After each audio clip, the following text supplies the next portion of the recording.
Baik, shalom. Sekali lagi shalom.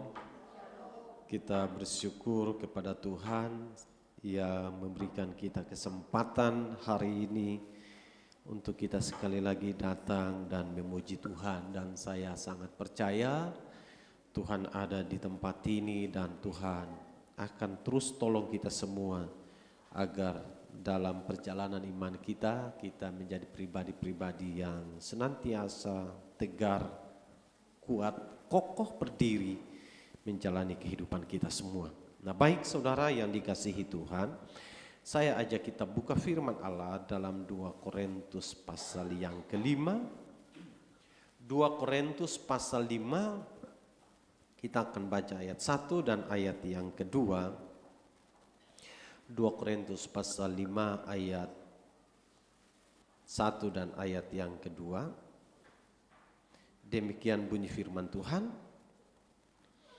Karena kami tahu bahwa jika tempat kediaman kita di bumi ini dibongkar, Allah telah menyediakan suatu tempat kediaman di sorga bagi kita, suatu tempat kediaman yang kekal yang tidak dibuat oleh tangan manusia.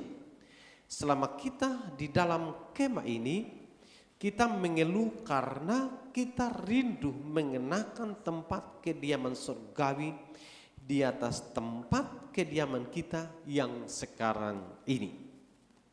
Saya baca ayat yang pertama saja. Karena kami tahu bahwa jika kemah tempat kediaman kita di bumi ini dibongkar, Allah telah menyediakan suatu tempat kediaman di sorga bagi kita, suatu tempat kediaman yang kekal, yang tidak dibuat oleh tangan manusia. Teks ini menarik ketika kita coba renungkan bersama, karena Paulus yang kita tahu sebagai salah seorang rasul yang Tuhan pakai dengan cara yang hebat. Tapi di sisi yang lain, Paulus memiliki keahlian. Apa keahlian Paulus? Saudara masih ingat? Pembuat tenda. Dan pembuat tenda tahu kapan dipasang, kapan dibongkar. Tapi juga dia tahu kemampuan tenda itu bertahan. Semakin lama tenda itu dipasang di luar, maka tenda itu semakin hari semakin akan mengalami kerusakan. Sehingga dengan demikian yang disebut dengan tenda, ataukah kita mengistilahkan dalam teks ini kemah, tidak ada yang kekal. Paulus menghubungkannya dengan kemah dan tubuh kita. Dia menghubungkannya kemah dan itu bagian atau kemah atau tenda lah sebagai satu bagian dari keahlian Paulus. Tapi juga menggambarkan kepada kehidupan kita dalam pengalaman praktek hari-hari Paulus, bahwa kehidupan manusia di dunia ini adalah sebuah kehidupan yang Alkitab katakan di sini semakin hari semakin merusuk. Kenapa ini terjadi? Karena memang kehidupan kita di dunia ini adalah sebuah kehidupan yang sifatnya sementara. Dunia tempat di mana kita hidup adalah dunia yang sementara. Di mana yang kekal? Tentu kita akan mengatakan sorga itu adalah tempat yang kekal dan abadi. Dan karena itu maka hidup kekal harusnya menjadi tujuan kita. Atau katakanlah hidup kekal adalah tujuan saya, tujuan saudara. Dan ini tema yang ingin saya bahas hari ini dan kita renungkan sama-sama. Hidup kekal adalah tujuan kita. Kenapa hidup kekal adalah tujuan saya dan saudara?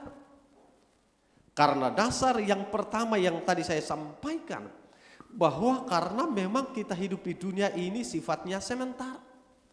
Tapi ingin saya sampaikan, untuk mencapai tujuan hidup kekal, maka kita pun harus bisa memiliki mata yang tertuju pada kekekalan.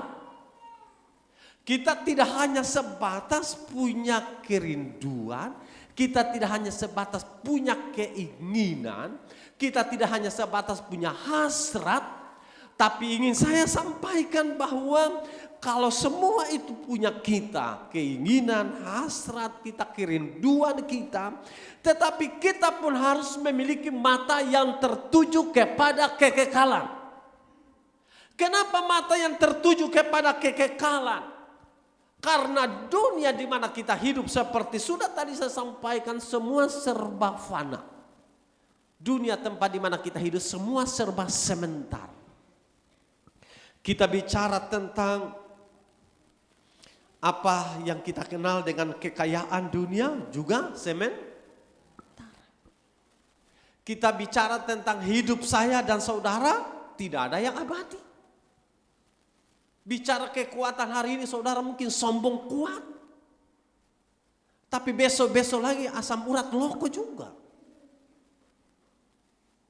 Hari ini mungkin kita sehat, tapi kita tidak tahu besok-besok seperti apa kesehatan kita. Semua serba sementara dan kemah tubuh kita ini sementara ikut terus merosot. Sehingga beberapa kesempatan saya pernah sampaikan bahwa mungkin kita awal-awal masih ABG dengan mata kita yang bisa dapat tembus 10 lapisan tembok. Tapi hari-hari ini kalau mau tusuk jarum dengan lubang yang besar begini saya mesti kekir. Merosot. Semua serba sementara. Dan karena itu maka kita harus bisa memiliki mata yang tertuju kepada kekekalan. Dengan dikelilingi segala hal yang sementara, yang saya bisa mengibaratkan bahwa sangat menggiurkan. Apa yang ada di dunia ini sementara sangat menggiurkan. Segala teknologi, segala macam fasilitas dunia hari-hari ini menggiurkan. Bahkan bisa jadi orang tidak mau datang ke gereja hanya karena tanggal main game saja, bisa jadi. Bisa jadi orang tidak mau datang ke gereja hanya karena mau ingin pergi ke tempat rekreasi. Padahal itu bukan hal-hal yang urgent. Mungkin soal pekerjaan ada bagian tertentu di mana urgent dan tidak bisa datang ke gereja, tidak bisa bersekutu bersama-sama, dan bisa ada pemikiran-pemikiran yang lain yang pemikiran positif kita bisa pertimbangkan. Tapi hal-hal seperti yang tadi saya sampaikan adalah hal-hal yang bukan urgent, tetapi orang memilih hal yang tidak urgent, mengabaikan hal yang urgent. Orang yang memiliki mata yang tertuju kepada kekekalan, dia tidak akan mengabaikan hal-hal yang kekal. Dia tidak akan mengabaikannya. Bahkan kebanyakan orang sekalipun mungkin dalam keadaan yang sakit, tetapi karena berasa datang ke ibadah adalah hal yang urgent tentang hidup kekal, dia abaikan kondisi fisiknya dan dia datang kepada Tuhan. Dan yang lebih parah lagi, ketika orang yang sehat dan mengabaikan hal yang urgent di dalam pengiringan akan Tuhan. Saya bisa mengatakan dia tidak memiliki mata yang tertuju kepada kekekalan. Kalau tujuan hidup saya dan saudara adalah hidup kekal, maka sekali lagi saya menyampaikan agar jangan pernah mengalihkan matamu yang tertuju kepada yang lain. Jangan pernah mengalihkan matamu yang tertuju kepada yang lain. Karena ketika mata kita tertuju kepada kekekalan, maka kita akan menganggap yang lain itu tidak penting, saudara. Yang lain kita tidak akan merasa urgent. Apa yang urgent? Hidup kekal. Kenapa hidup kekal adalah hal yang urgent? Karena dunia tempat kita hidup adalah fana. Dunia tempat di mana kita hidup adalah sementara. Dunia tempat di mana kita hidup adalah sesuatu di mana kita hanya sebatas menumpang sendiri atau menumpang sementara. Karena itu dalam 2 Korintus pasal 4 ayat yang ke-18 firman Allah berkata begini. Sebab kami tidak memperhatikan yang kelihatan, melainkan yang tak kelihatan. Karena yang kelihatan adalah sementara, sedangkan yang tak kelihatan adalah kekal. Jadi Paulus sendiri mengatakan yang kelihatan itu sementara. Yang tidak kelihatan itu kekal. Maksudnya adalah bahwa semua hal yang terlihat, semua hal yang menjanjikan, semua yang kita nikmati di dunia sementara. Dengan demikian maka Paulus menginginkan agar supaya kita tidak terkecoh dengan hal yang kelihatan. Karena yang tidak kelihatan itu kekal. Hari ini kita tidak melihat yang namanya surga. Tapi surga itu kekal. Hari ini kita tidak melihat sesuatu yang kelihatannya damai sejahtera. Damai sejahtera kita hanya nikmati. Kita hanya rasakan. Tapi sifatnya kekal. Dan mungkin hari-hari ini kita banyak tidak paham. Kita tidak mengerti tentang semua yang sifatnya kekal. Tetapi sekali waktu di dalam kekekalan kita akan terkaget-kaget. Kita akan terkagum-kagum bahwa ternyata yang namanya surga, yang namanya hidup kekal model ini. Mungkin kemudian kita akan mengatakan kalau model ini, kenapa dulu saya tidak setia dengan Tuhan? Ada ibarat orang yang belum pernah ke Jakarta dan mengatakan, Jakarta hanya sebatas sebuah pemandangan yang dilihat melalui televisi. Lalu kemudian saat datang ke Jakarta dan mungkin apa yang dia lihat lewat televisi berbeda dengan apa yang dia lihat waktu dia menginjakkan kaki di sana. Dia mungkin mengatakan bahwa beta menyesal pergi ke Jakarta. Karena kalau ke Jakarta tanpa ada kerjaan bisa mati saudara. Karena orang tidak pusing satu dengan yang lain, bisa jadi. Ada orang juga bisa mengatakan bahwa kenapa dari dulu beta pergi ke Jakarta. Kalau Jakarta itu begitu luar biasa. Dengan megahnya mal-mal, dengan jalan-jalan dan segala macam. Oh, banyak orang punya pemikiran positif, punya pemikiran negatif. Tapi saya tentu mengatakan bahwa kalau ke surga tidak ada opsi yang lain. Karena kesempurnaan ilahi ada di sana. Dan kalau kita mengatakan bahwa kalau surga model ini, kenapa dari dulu saya tidak setia dengan Tuhan? Dan itu sebabnya saya ingin katakan bahwa hal-hal yang bersifat kekal jangan sampai kemudian kita abaikan. Karena ini penting buat saya dan saudara. Agar apa saudara? Agar supaya kita semua semakin hari semakin setia, semakin sungguh-sungguh dengannya. Kenapa penting mata yang tertuju pada kekekalan? Karena sekali waktu ada dampak dari perilaku, ada dampak dari perbuatan kita di dunia ini. Apa dampak saja yang akan kita nikmati? Tentu kita paham dengan baik. Tetapi apa yang kita tabur itu juga yang kita tuai.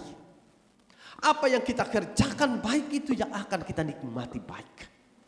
Karena itu selama kita di dunia dengan kesementaraan kita hidup, maka perbuatan di dunia yang berdampak kekal haruslah kita tanamkan di dalam kehidupan kita semua. Untuk apa saudara? Karena di saat kita gagal, kita cepat-cepat lari kepada Tuhan. Tuhan tolong, Tuhan ampuni saya. Kita cepat-cepat lari kepada Tuhan. Karena tidak ada orang yang sempurna menjalani hidup. Hari ini dia bisa sempurna menjalani, besok dia bisa gagal. Dan setiap kita semua punya pengalaman gagal dan berhasil. Tidak ada orang yang berhasil terus dan tanpa ada kegagalan. Semua kita bisa gagal dalam perilaku kita, dalam tindakan kita, dalam cara kita berpikir, menilai, berperasaan. Semua kita adalah orang yang gagal dan banyak gagal saudara. Tapi penting buat saya untuk menanamkan adalah memiliki mental memperbaiki diri saudara. Jangan kemudian kita memiliki mental terpuruk dengan mental. Sehingga apa? Waktu kita gagal, kita kecewa dengan kegagalan itu, kemudian kita terhilang, dan kemudian kita hilang dari Tuhan. Memiliki mental memperbaiki diri untuk menjadi lebih baik. Waktu kita melihat dan mengalami kegagalan, maka kita perbaiki kegagalan itu. Selama masih ada kesempatan yang Tuhan izinkan kita hidup, perbaiki kegagalan. Kenapa penting perbaiki kegagalan? Karena Tuhan memberikan kesempatan memperbaiki itu, saudara. Kapan? Di saat kita masih bernapas. Jadi kapan Tuhan memberikan kita kesempatan memperbaiki kegagalan? Di saat kita rasa kita masih bernapas. Karena di saat seseorang sudah tidak lagi bernapas, sudah tidak lagi punya waktu memperbaiki kegagalan. Jadi di saat kita masih hidup, itulah kesempatan. Jadi di saat kita menjalani kehidupan, segagal apapun kita, dan di saat yang sama kita masih hidup, maka itu adalah kesempatan Tuhan pulihkan saya. Karena akan berdampak kekal. Nah, kenapa penting ini juga? Karena ada jaminan hidup kekal. Seperti yang sudah tadi saya sampaikan, ada jaminan hidup kekal di dalam Kristus. Jadi ada hidup kekal dalam hidup saya dan saudara, maka penting untuk kita katakan bahwa kalau hidup kekal itu menjadi buat saya dan saudara, itu berarti saya harus kejar dengan prinsip bahwa hidup kekal adalah tujuan saya. Tujuan akhir hidup saya, bukan yang lain. Kalau yang lain itu hanya sementara. Kalau kita ada di dunia ini dan menikmati itu sementara. Tapi itu hanya sebagai support, hanya pendukung. Tapi bukan tujuan utama kita. Contoh, waktu saudara bekerja di dunia ini, Tuhan berkati saudara dengan pekerjaan, Tuhan berkati saudara dengan upah. Maka itu bukan tujuan utama saudara hidup di dunia. Tujuan utama adalah agar supaya dengan itu kita bisa bertahan hidup. Dengan itu kita bisa dapat menunjukkan kepada dunia. Dengan itu kita bisa mempromosikan kepada dunia bahwa orang percaya selalu dipelihara Tuhan. Dan karena orang percaya selalu dipelihara Tuhan, maka kita demonstrasikan kepada dunia, lihat kalau saya dengan keadaan demikian Tuhan bisa dapat mampu menolong saya, membawa saya keluar dari situasi terpuruk, maka kalian juga Tuhan pasti tolong keluar dari keadaan terpuruk. Kita bisa mengatakan seperti saya ulangi tadi, tidak ada orang yang sempurna. Semua kita adalah orang yang berjalan dari pengalaman kegagalan demi kegagalan. Amin. Tidak ada amin. Apakah saudara tidak pernah gagal? Halo, saudara tidak pernah gagal? Pernah. Waktu kita bangkit dan mengalami pemulihan, maka kita promosikan kepada dunia, lihat saya adalah orang yang gagal. Tapi kemudian saya sekarang dipulihkan oleh Tuhan. Setelah saya dipulihkan oleh Tuhan, kita harus jalan dari pemulihan yang satu kepada pemulihan yang lain. Artinya bahwa setelah Tuhan pulihkan, maka perjuangan kita mempertahankan pemulihan. Terus berjalan dari pemulihan kepada pemulihan. Kenapa ini penting? Karena memang ini waktu yang Tuhan izinkan. Kalau Yakobus 4 ayat 14 mengatakan begini, bahwa hidupmu itu sama seperti uap yang sebentar saja kelihatan lalu lenyap. Dalam kalimat sebelumnya katakan sebab kamu tidak tahu apa yang akan terjadi esok. Apa arti hidupmu? Hidupmu itu sama seperti uap yang sebentar saja kelihatan lalu lenyap. Jadi segalanya yang ada di dunia ini sementara adanya. Jadi ketika kita rindu datang kepada Tuhan, maka itu bagian terpenting untuk membangun sebuah komunikasi dengan Tuhan. Nah, cara pandang ini harus kita tanamkan dalam kehidupan kita. Karena cara pandang ini menurut iman percaya kita adalah cara pandang di mana arah hidup kita searah dengan Kristus. Artinya kita hidup berlandaskan iman, berorientasi pada kehidupan kekal, bukan pada hal-hal yang bersifat di dunia. Jadi orientasi kita adalah orientasi kekekalan. Jadi apa yang engkau kerjakan, orientasi adalah orientasi kekekalan. Apa yang engkau kerjakan, orientasi adalah kekekalan. Waktu engkau berjalan dan beraktivitas, orientasi adalah orientasi kekekalan. Waktu engkau mengerjakan sesuatu, orientasinya kekekalan. Waktu saudara menyembah Tuhan, orientasinya adalah orientasi kekekalan. Waktu saudara melayani Tuhan, orientasi adalah orientasi kekekalan. Semua hal yang kita kerjakan orientasi kekekalan. Jadi waktu engkau angkat tangan memuji Tuhan, bukan supaya orang lain lihat tangan saudara diangkat lebih tinggi dari yang lain. Bukan supaya waktu saudara memuji Tuhan dan suara saudara lebih merdu daripada yang lain. Bukan supaya semangat saudara orang lain melihat engkau punya semangat yang hebat. Bukan itu. Bukan supaya saudara WL supaya orang lain kelihatan engkau lebih memiliki semangat daripada yang lain. Bukan supaya penampilan saudara lebih dari yang lain. Dan semua pelayan-pelayan altar bukan supaya engkau terlihat lebih hebat dari yang lain. Bukan itu. Karena kalau itu yang dibangun, maka kesombongan ada pada kita. Tapi orientasi kita lah, saya mau kerjakan segala hal untuk Allah. Saya mau kerjakan segala sesuatu agar supaya nama Tuhan dipuji, dipermuliakan. Orientasi kekekalan adalah orientasi di mana terang hidup kekal bersama Allah. Mengabaikan perkara-perkara yang ada di bumi. Dan memikirkan perkara-perkara yang di atas. Dan Alkitab katakan dalam Kolose 3 ayat yang pertama sampai ayat yang kedua dikatakan, karena itu kalau kamu dibangkitkan bersama dengan Kristus, carilah perkara yang di atas, di mana Kristus ada duduk di sebelah kanan Allah. Pikirkanlah perkara yang di atas, bukan yang di bumi. Kenapa bicara perkara yang di atas? Ini bicara perkara-perkara kekal.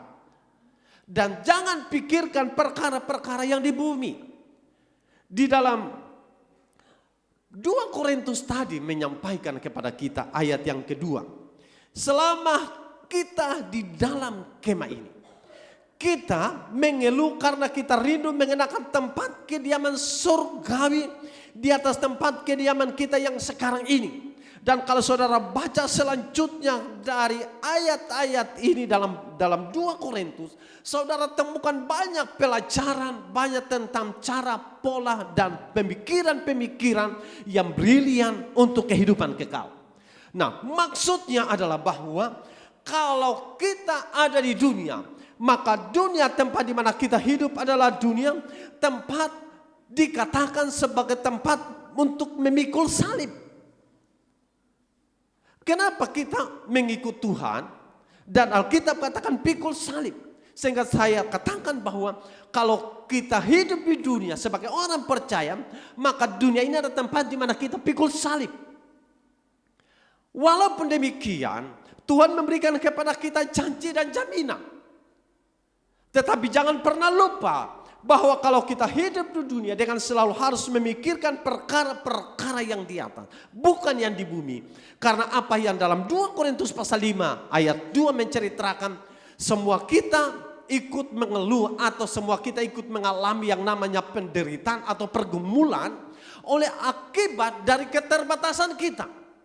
Oleh akibat dari berbagai hal yang ada di dunia. Contoh saja keterbatasan kita membuat kita sakit, kita punya masalah, kita punya persoalan, kita punya pergumulan yang berat. Dan membuat kita merasa tidak mampu kadang-kala kita mengatakan beta menyerah saja. Kadang-kala kita mengatakan itu terlalu sakit. Tapi ingin saya sampaikan itu dunia kita. Karenanya kalau kita semua terobsesi dengan dunia kita, maka tidak ada batasannya untuk kita selalu mengeluh. Tidak ada batasannya kita menjadi kecewa. Tidak ada batasannya untuk kita menjadi marah. Karena dunia ini kita lihat kiri dan kanan, semua orang serba terbatas. Punya kelemahan, punya kekurangan. Tidak ada orang yang sempurna. Makanya ketika saudara melihat satu orang, dua orang, tiga orang, saudara menjadi semakin kecewa. Dan kenapa kemudian ada orang yang mengatakan, pergi ke gereja dan tidak pergi ke gereja sama saja. Kenapa muncul demikian? Karena banyak orang dengan stigma demikian atau pemikiran demikian karena kekecewaan. Melihat kepada satu atau dua orang. Tapi kalau kita lihat Tuhan dalam pengiringan kita akan Tuhan. Atau mata kita yang tertuju pada kekekalan. Mau orang itu penuh kelemahan kah, mau penuh kekurangan kah, tidak akan mengurangi semangat saya untuk selalu datang kepada Tuhan. Karena orientasi saya datang ke gereja, orientasi saya ada di sini bukan melihat kelemahan orang lain. Dan kalau hari ini saudara datang melihat dari sisi satu, dari sisi yang lain, saudara akan kecewa.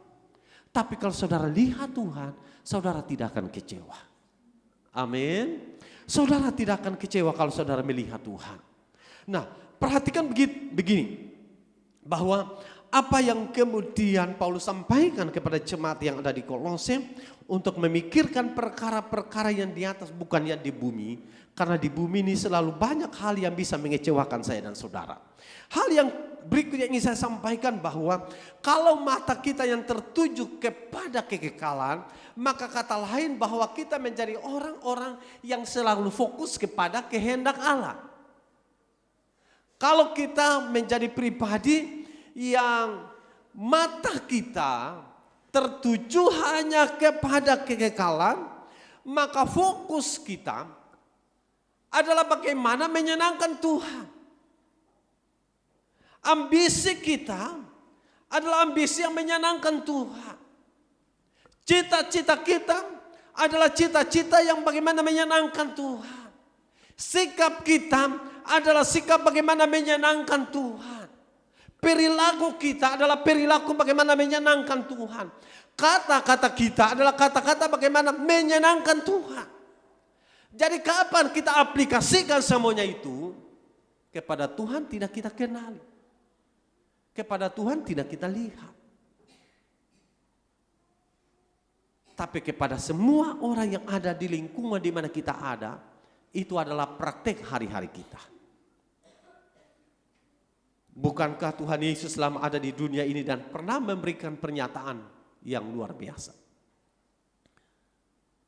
Dia mengatakan, kalau kalian memberikan aku pakaian, memberikan aku makan, memberikan aku minum dan sebagainya, itu karena kalian sudah melakukan sesuatu kepada orang lain. Jadi ketika kita melakukan sesuatu kepada orang lain, sama kepada Kristus. Jadi praktek hari-hari kita adalah praktek bagaimana melakukan hal yang menyenangkan Tuhan. Sehingga dengan demikian penting buat saya dan saudara, fokus kita adalah bagaimana melakukan kehendak Allah dari kehidupan hari-hari hidup kita. Kita mengalami yang namanya semacam krisis saudara. Krisis fokus kepada Tuhan. Kadangkala ini terjadi karena terkontaminasinya berbagai persoalan. Di dalam mana? Dalam pemikir. Sehingga membuat orang mengalami krisis fokus kepada Allah. Di zaman dulu hari-hari ini saya yakin tidak ada lagi. Tetapi ketika zaman dulu orang datang ke gereja melihat sepatunya haknya berapa tinggi. Lipstiknya kira-kira setebal berapa, warnanya lipstik itu kira-kira apa, rambutnya diikat seperti apa. Kalau dulu saya ingat masih pakai apa ya, jepit-jepit, kiri kanan dan sebagainya. Lalu kemudian orang pulang ke gereja, lalu mereka tidak cerita tentang apa yang dia alami di dalam Tuhan. Yang dia pulang, ibu itu sepatunya haknya berapa, 10 atau 12 senti. Rambutnya diikat kiri kanan dan macam-macam. Yang diceritakan bukan tentang pengalaman menikmati hadirat Tuhan, yang diceritakan melihat sesuatu saat ada di gereja. Seakan-akan firman Tuhan dan ibadat tidak jauh lebih penting dari melihat orang lain dengan mode memakai pakaian. Jadi kelihatannya mode memakai pakaian jauh lebih dia fokus dibanding bagaimana menikmati lawatan dan hadirat Tuhan. Nah, saya rindu akar supaya fokus kita bukan hal-hal yang lahiriah. Walaupun kadang kalau kita mengakui hal-hal yang lahiriah justru mempengaruhi konsentrasi kita. Tetapi kalau kita memiliki mata yang tertuju kepada kekekalan, maka hal-hal yang lahiriah tidak akan menghalangi kita untuk memiliki mata yang tertuju kepada kekekalan sebagai tujuan akhir hidup kita. Kalau orang memiliki tujuan akhir untuk sebuah kekekalan, saya bisa menggambarkannya begini. Seperti seseorang yang lari maraton. Dengan keadaan yang capai sekalipun. Tapi dia jatuh, dia bangkit. Dia berjalan. Dan terus berjalan dan berlari bahkan. Untuk mencapai garis finish. Dia tidak pusing dengan orang yang berteriak kiri dan kanan. Dia tidak pusing. Karena tujuan dia masuk garis finish. Dan itu sebabnya saya harus bisa dapat mengatakan bahwa banyak hal di dunia ini yang bisa mengalihkan fokus kita, perhatian kita. Tetapi jangan sampai kita terpengaruh dengan itu, membuat kita kehilangan fokus kepada Allah.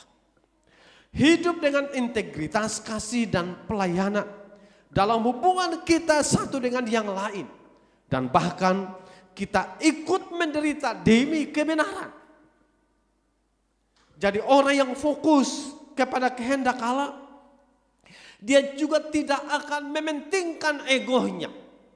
Dia akan mengabaikan egonya. Dia akan siap melepaskan egonya. Karena endingnya adalah damai sejahtera. Kita yang siap melepaskan semua pemikiran-pemikiran duniawi. Meninggalkan demi hanya untuk bagaimana menyenangkan Tuhan. Pemikiran untung dan rugi mengikut Yesus kita abaikan. Karena satu keuntungan terbesar bagi saya dan saudara adalah keselamatan.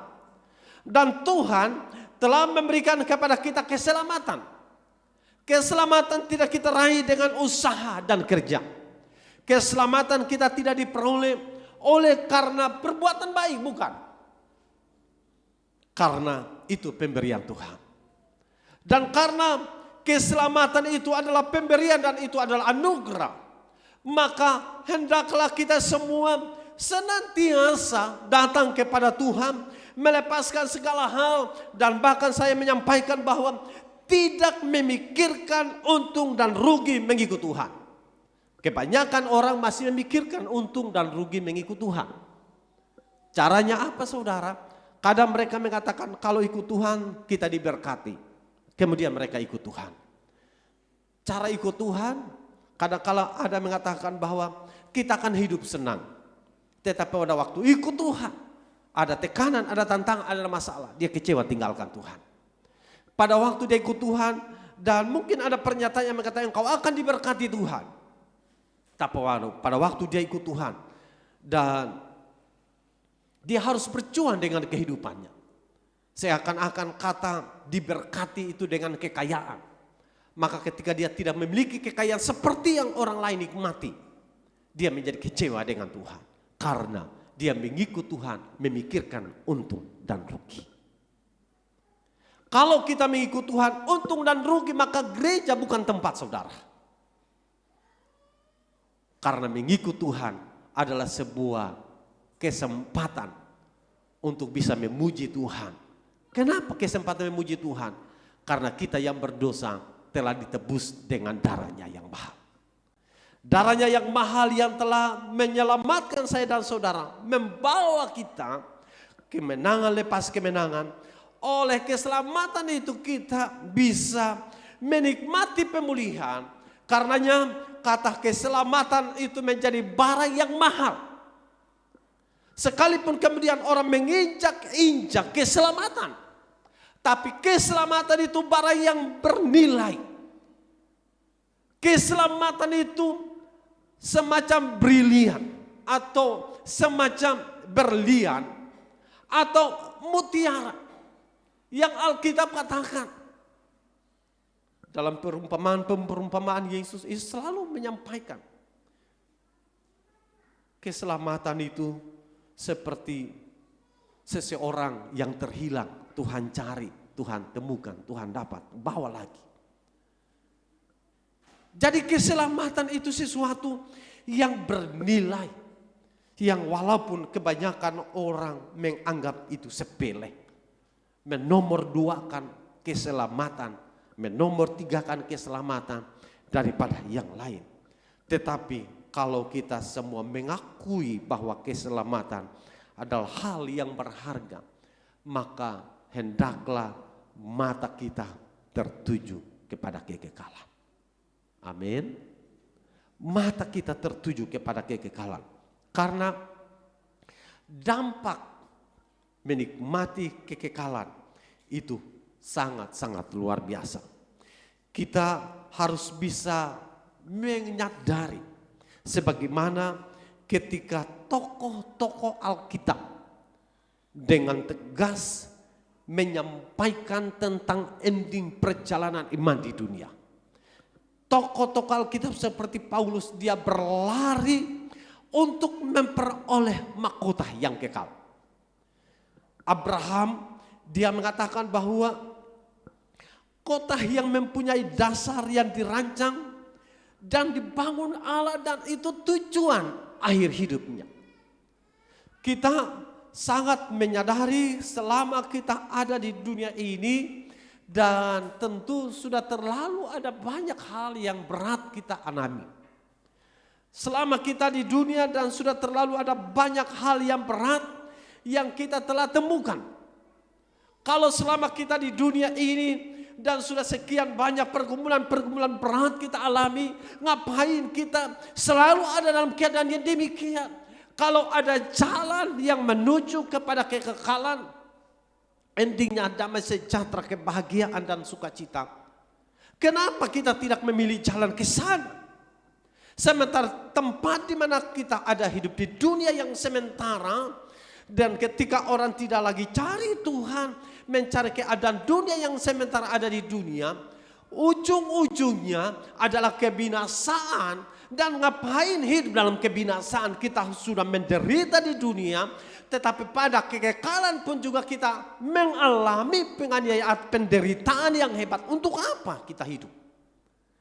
Kalau di dunia kita sudah menderita, maka kita harus mencari tempat yang levelnya lebih tinggi.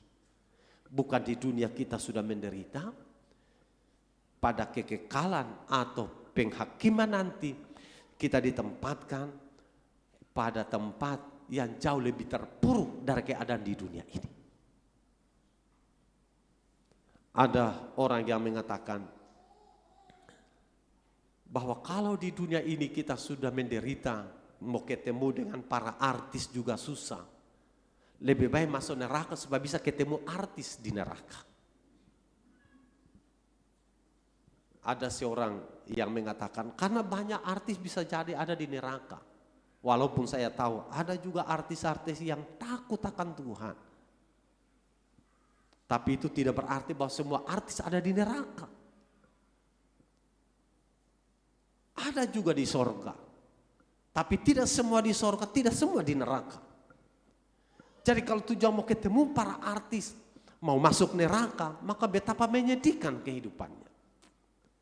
Tapi saya harus bisa mengingatkan kepada kita semua bahwa di dunia ini kita sudah terlalu menderita. Ada amin? Sudah terlalu menderita. Kalau kita sudah hidup di dunia ini begitu menderita, maka kita harus naik ke level. Tinggalkan masa di mana kita hidup keadaan terpuruk. Dan untuk naik level itu perlu penyangkalan diri, saudara. tidak semudah membali telapak tangan. Naik level itu perlu penyangkalan diri. Abraham penyangkalan diri. Kita bicara tentang Paulus, penyangkalan diri yang hebat. Petrus dia mau naik ke level dari waktu dia menyangkal Tuhan Yesus. Dia mengatakan saya tidak layak disalibkan seperti Tuhan Yesus dengan kepala di atas. Saya lebih layak disalibkan, dihukum dengan kepala di bawah dan kaki di atas. Petrus dengan pernyataan itu karena dia mau ingin naik level. Yohanes ketika dia mau ingin naik level, dan karena itu dia dibuang ke Pulau Patmos. Lalu dia apakan? Kuali yang berisi minyak dan dia digoreng di sana. Tapi dalam anugerah Tuhan dia tidak mati. Tapi dia masih bisa menulis kitab Wahyu.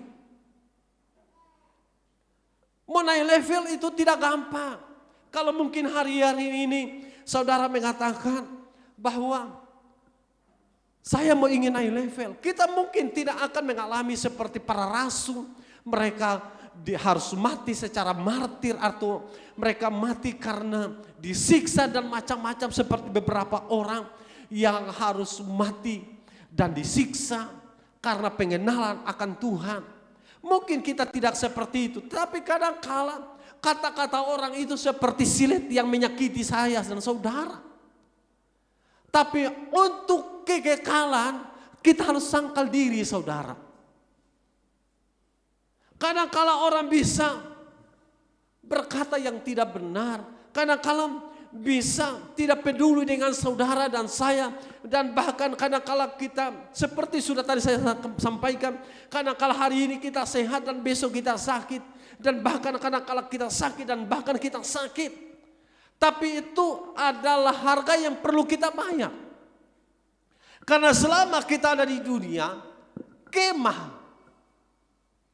tempat kediaman kita dibongkar, artinya sedang terus mengalami kemerosotan dan membutuhkan dalam ayat yang kedua dalam 2 Korintus pasal 5 tadi, sama-sama kita ikut mengeluh. Artinya saya akan tidak siap mengalami yang namanya penderitaan. Tapi mental kekekalan akan dikatakan bahwa tidak akan menghalangi saya untuk selalu tertuju mata ini kepada kekekalan.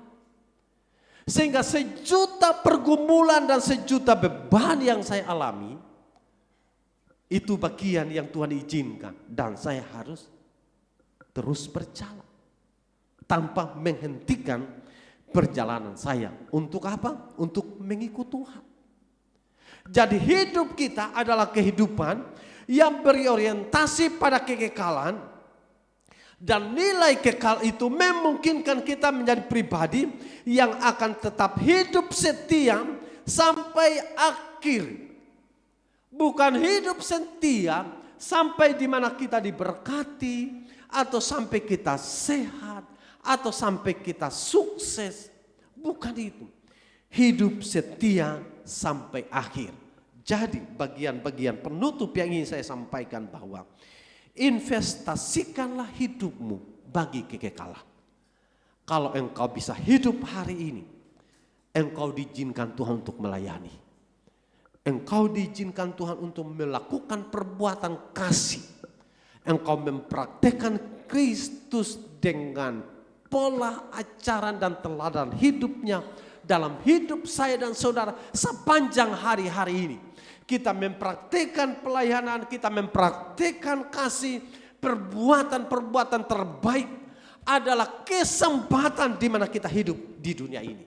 Karena hidup bukan untuk diri kita, tapi hidup untuk kekekalan.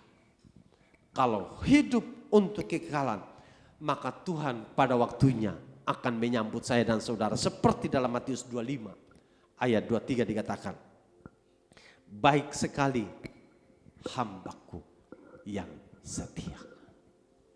Kiranya Tuhan akan tolong dan memberkati kita semua lewat kebenaran firman Tuhan.